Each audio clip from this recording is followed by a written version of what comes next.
Well, Arkansas leaves the Bahamas 1-2, which is not what you wanted. It's not as bad as 3-0, but it's not as good as other things like 2-1 or 3-0. But oddly enough, in a game that was a pretty entertaining game, all things considered. I mean, it was a pretty entertaining game. Uh, the end was frustrating, and then all of this gets overshadowed, and you're like, oh no, like we left 1-2. That's not what you want, and then the worst of all scenarios that Jake just has to bring up in the episode before this. Sure enough, not just somebody goes down, but I think definitively we can say at this point, the one guy you definitely don't want to go down goes down. You don't like seeing the board brought out. Arkansas falls to North Carolina by a score of 87-72. This is Arkansas basketball recap coming to you from the Price family vacation Thanksgiving getaway cabin. Yeah. We're out over on Table Rock. You're probably going to hear a bunch of stuff. It's whatever, dude.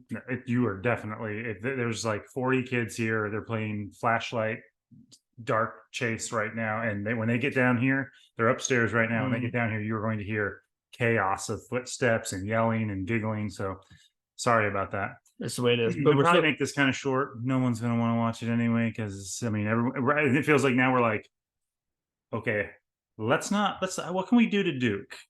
That would be a good way to get this season back on track, like the early part. I know this. You're going to want Tremont Mark for Duke. I mean, I don't like the prospects of playing Duke without him.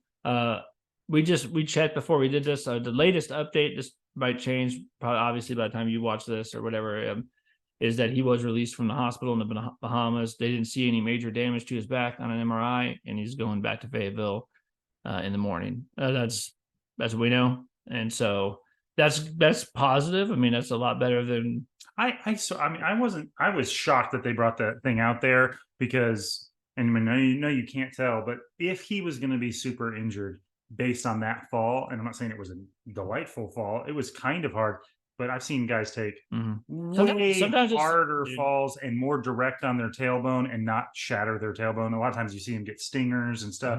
But whatever happened to him, I don't know if he landed. I know there's like nerves in this hip area, and he kind of landed on that. I don't know if he just literally what you do to your funny bone, but just smashed that nerve cluster or what.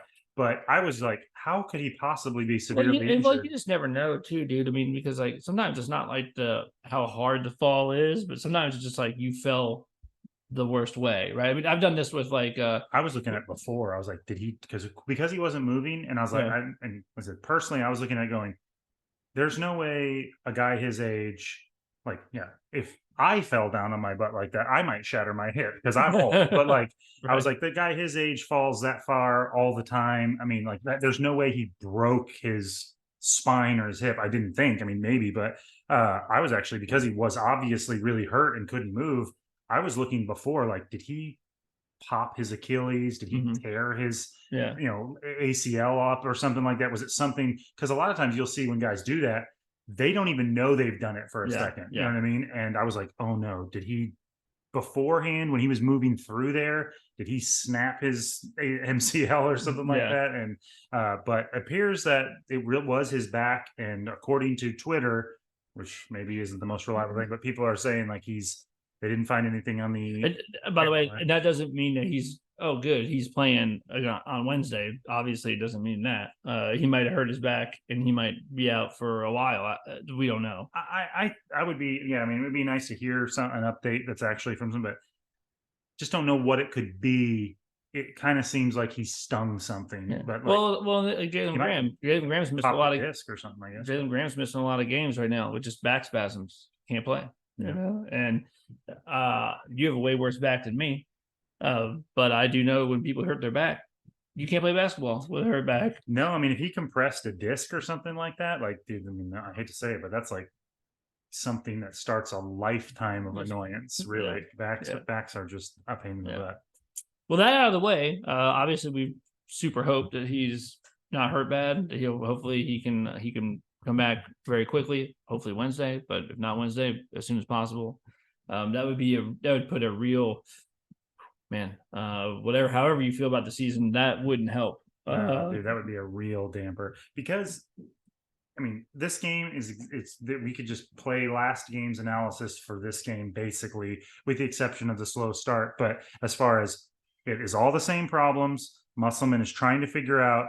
He's trying to figure out how he can get the right percentage of offensive production with defensive production, and where that ratio of stopping the other team, but then our offensive weapons aren't out there and it gets bogged down. So now I put in defensive players and vice versa. And Mark is the only guy right now that we have that is Both. There's no questions about it. It's like he's out there, you're good on defense, you're good on offense. I mean, Devo as well, like but Devo's just not as productive of an offensive player. But Mark's the only guy where it's like he's money on offense and he's not hurting you in any way on defense. In fact, he's pretty sick.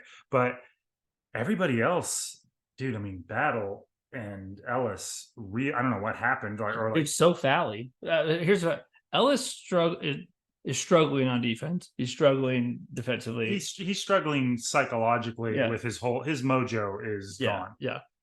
Battle just, I mean, he didn't want to have Battle on the floor because of what he can do on offense. And Battle's playing hard on defense, but my guy is like very, very bad at playing defense without fouling. Like he's just foul machine. And it's because I know what it is. It's because he knows he has to play the defense to stay on the floor, but he's not playing. He's not showing the ref his hands enough. Like he needs to go and watch Layden Blocker by playing defense. You see, like his palms up. Like he's never got both his hands on a dude. So yeah, I mean, player of the game. Do you want to have like a lengthy debate about this? No, I mean, Mark was awesome. I mean, dude, he was nasty. It was everything he was doing was nasty. Yeah, I mean, so Mark finishes with 34 points in the loss. You might be like, okay, but how much did he shoot? He took 17 shots. He had 34 points. You know how many of those 17 shots he made? 13 of them. You know how many 3-pointers he made? 4 out of 6. 4 out of 7 free throws. He also grabbed 5 rebounds.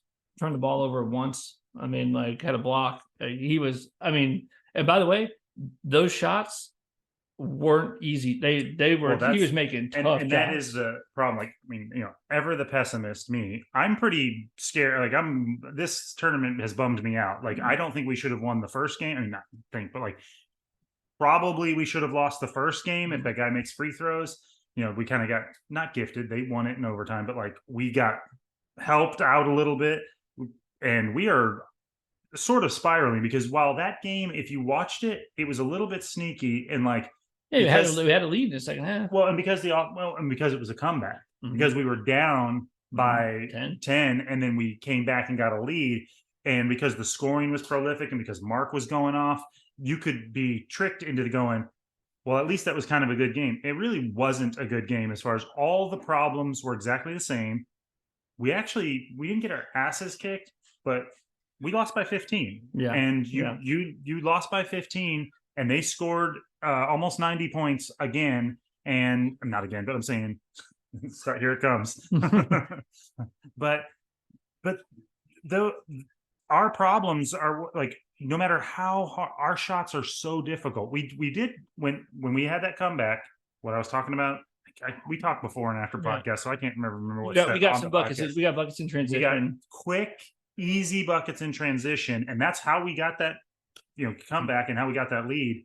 But dude, for the majority of the time, we are taking and making really tough, physical, guarded shots, and the other team is taking 50% that, but then they're getting good looks from working the ball around, and they're getting a lot of rebounds, putbacks, and transition putbacks. Which the transition thing, I mean, it's almost like I don't even understand how.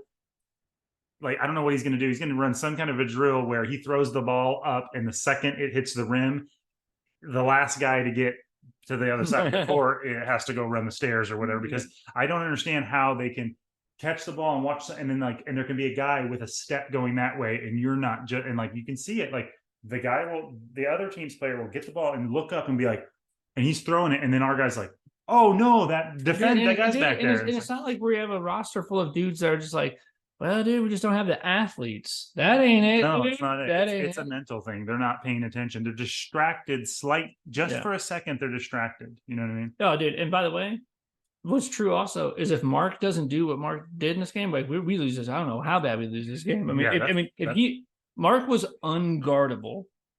Like the shots he was making, he can get anytime he wants because they're hard shots.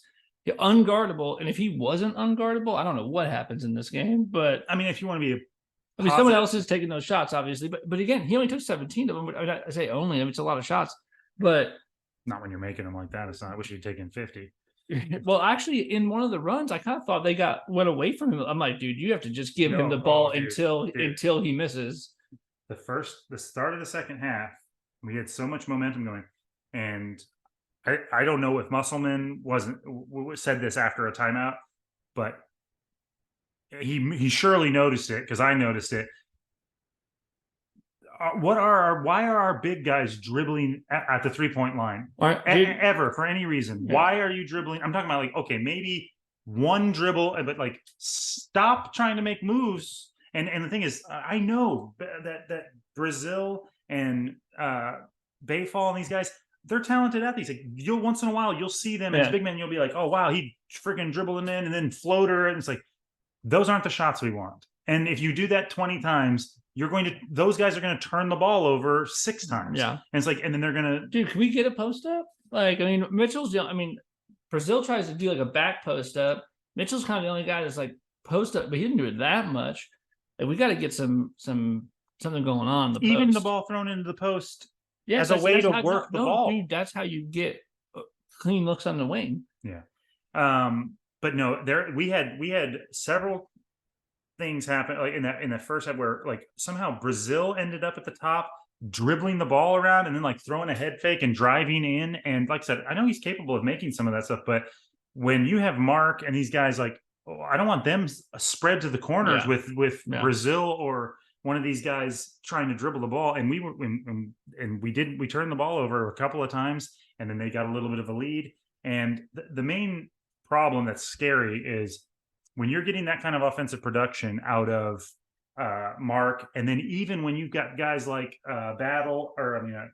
Blocker and Devo, and they start, and honestly, what's his name? Davenport gets his hair caught on fire, and they start playing balls out defense. Even then, all it does is like you look up at the clock and you're like, or up at the scoreboard, and you're like, we're still down 4. Yeah, and you're like, it's because we cannot string together stops. It's the people are going to complain about the offense. The offense sticks a little bit. Oh, that's true. Like, that's not the primary problem with this team right now. The primary problem is an inability not to ever get stops. Obviously, they don't shoot. Teams are going to score some points. Yeah, but I need the announcer to tell me that this team hasn't scored in 3 minutes, which they did one time this whole weekend. Yeah, one time this whole weekend, and it turned into a 13-point flop. Right, turnaround. You need a couple of those, man. You need to. I mean, a whole game can't be that, obviously, but like you got to be able to string together 4, 5, 6 stops periodically. Well, especially when your offense. See, the problem is it's not that we're not getting any stops; it's that our offense is okay. It's it's like it's doing enough, but when your offense isn't great, then because they're stringing together, so you got to put together, like you said, 5 stops because they're going to put together. You're only going to get 4 points out of those 5 stops. Yeah. Whereas we're stringing together almost. It's like, dude. I mean, there's sometimes where they're getting multiple rebounds and possessions on. I mean, you'll have to get like 4 stops in a row. It's just dudes getting backdoor cut. Like it's the help is late, or the help comes when it shouldn't come because you left a guy who's now like diving into the basket. And it's just our defense, when a team starts getting the ball in motion, we're very scrambly. Like we don't look confident in like the spaces that we need to be in, and that's a problem. There was a time where it was the last. I don't know if you noticed it. I'm sure you did, because it was the last time Ellis saw the floor. But he had another, not as bad as at the half, but where I can't remember exactly. I remember in my head marking it, but exactly what happened with the second part. He got caught on a fast break, another fast break where they threw it up, and he was back there. But dude, his transition defense, he like stopped backing up and just got when the guy caught the ball. I mean, he was watching the ball come, and the guy caught it, but instead of like having his feet moving, anticipating where his body should be, he just like didn't know what to do, didn't know where to go, and his foot were so flat. Now he wasn't on his toes at all. The guy just literally caught the ball and just went right around him for a layup. Mm-hmm.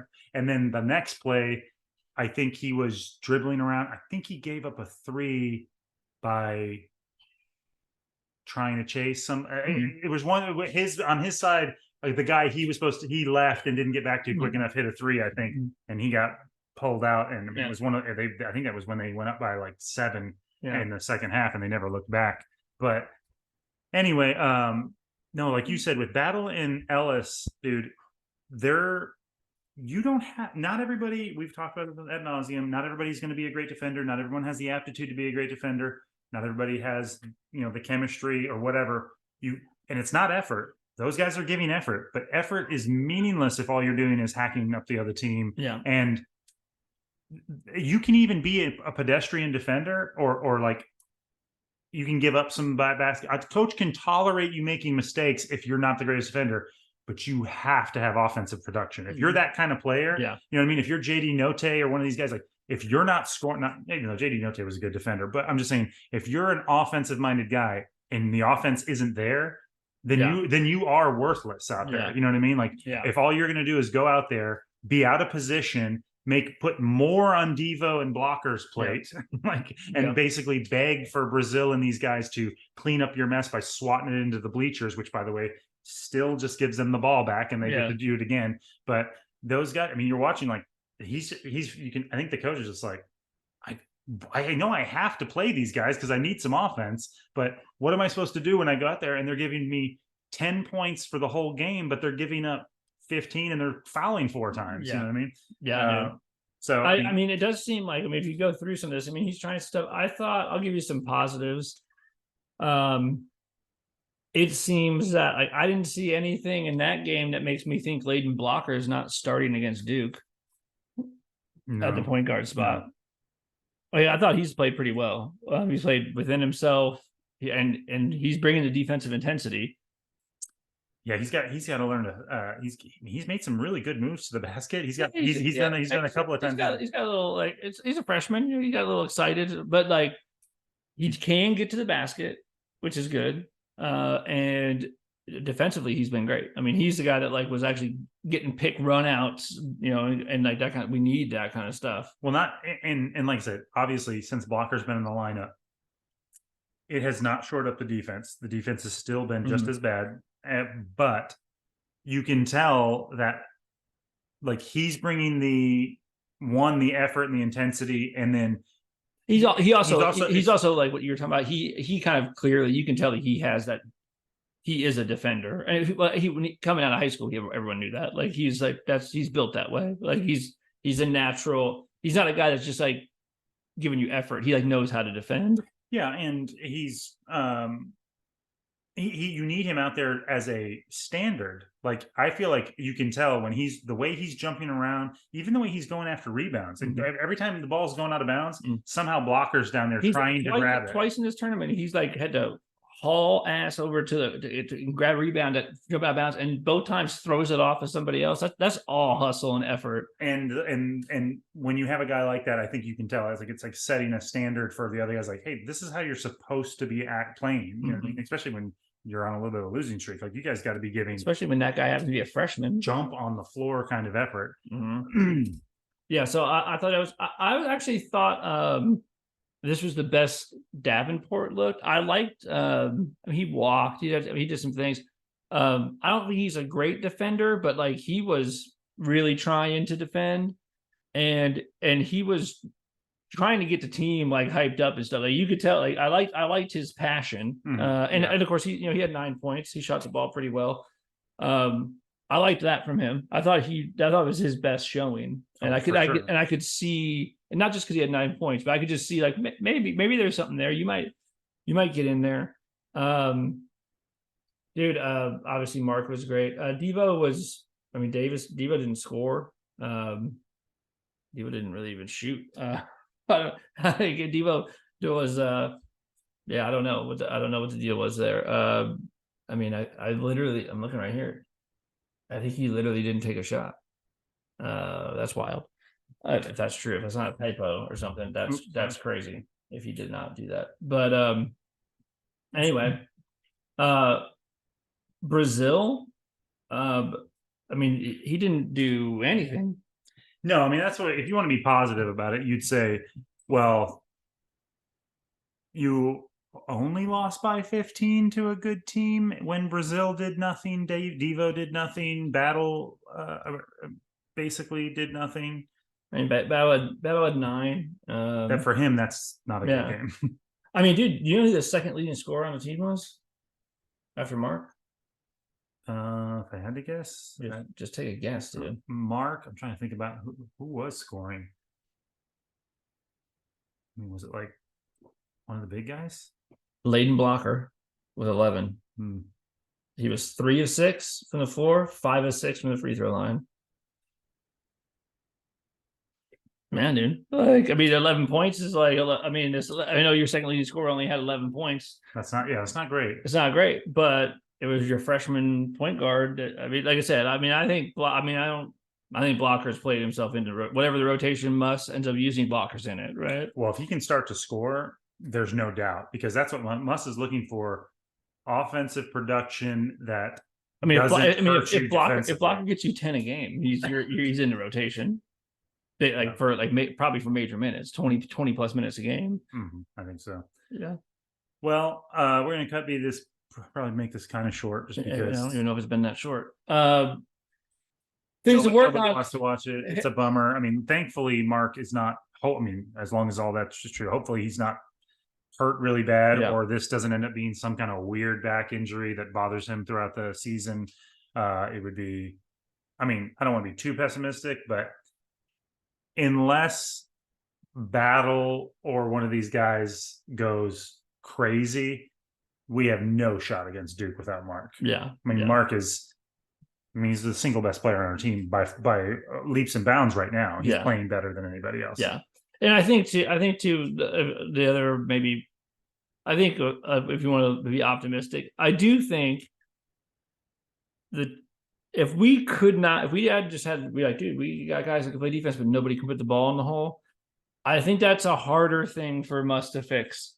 Like, in the course of just like, oh, you got to fix that in the next few weeks. You're like, I got to teach guys how to score. I got to teach guys to be better shooters. Like, that's something you come back from the off season, you're a better shooter. Yeah, that isn't that. I mean, you can get better incrementally or whatever, but well, yeah, because like the things that they're bad at, I mean, they can get better at. You can certainly. I don't know if that you can become an individually much better defender in the course of a season on the ball defender. That's something that actually is pretty. But some of it, but you can correct some of the mistakes. Well, you can certainly get back on defense and not give up 2-second, dude. The grab when the other team grabs the ball out of the basket, and I don't understand how they. I mean, once every 3 games, you're distracted. You think someone else is there. You didn't see him. You give up that where the guy throws the ball to half court and they score literally in 2 seconds. It happened like 14 times in the 3 games. Yeah, that's insane. I mean, it's like a high school team. Yeah. So I mean, a bad high school team. So that's obviously something that they can shore up. I mean, that's just staying focused and putting in effort. And they got to shore up the bad turnovers. I mean, in that tournament. The points off turnovers were way too much, and you can fix that. Like, that's something that you fix that in 2 ways.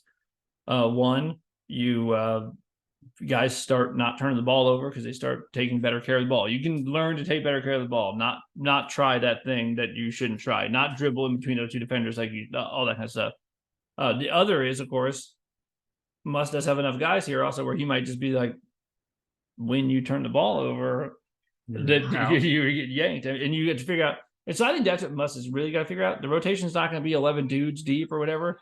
He's going to figure out how to 8 guys can play defense, not turn the ball over, and get him enough scoring. And a lot of these things are problems that are interlocking. And like I said, if you fix one even slightly, it greatly reduces the entire scope of the problem. Yeah. For instance, like we're rebounding okay, but we're giving up too many offense or defensive rebounds where they are getting like second and third sometimes, and that's bad for your morale, bad for your defense. I mean, like to have to defend 3 possessions in a row without getting an offensive possession is very frustrating, and eventually you do just get wore out with that intensity, and they get and that's what generally happens when they get the other rebound. That's deflating. So then you've played a minute and 30 seconds on one side of the court with giving tons of effort, and then you give up a layup because you're worn out on defense, and it's really demoralizing. But part of the reason we're out of position on,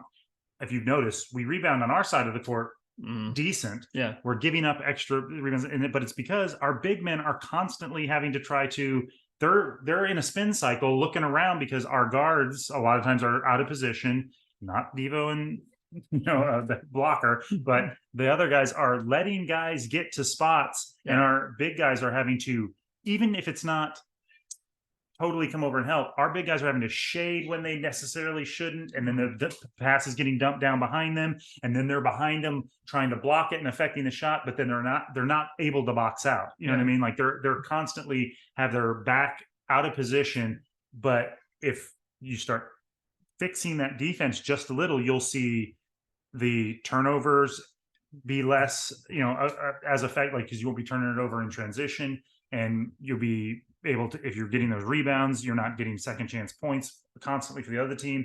I feel like if you have those guards not hacking and being able to stay in front of their man more consistently, you'll see a lot of this stuff come together. You know what I mean? Like that's scrambling, when your defense starts to break down, only bad things happen on the rebounding everywhere. You know what I mean? Like you're like, even the fact that when you're chasing and you're out of position, your offense, like you don't even know you're on your, you know what I mean? Like your 7-footer or whatever, your 6'10" guy is at the 3-point line now all of a sudden because he was jumping out of the 3-point line. Your guard's over in a weird place. Like everything is discombobulated, and you have to, like, it takes a second where they're like, okay, let's organize again, and okay, everybody get back in their positions.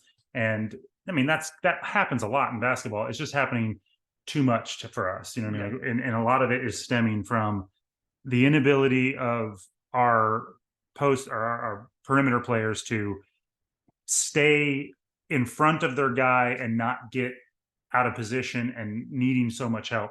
I mean, and also, but I mean, I don't know, like it might just be the way basketball is these days too. Like I know everybody can shoot so much, but all right, well, that's it. Thanks for enduring all the background noise. If you did, I don't blame you if you didn't. We will be back Wednesday night covering the Duke game, dude. Hopefully, hoping for the best. I don't have my hood up like this because this is what I do when I'm sad. All right, we'll see you guys.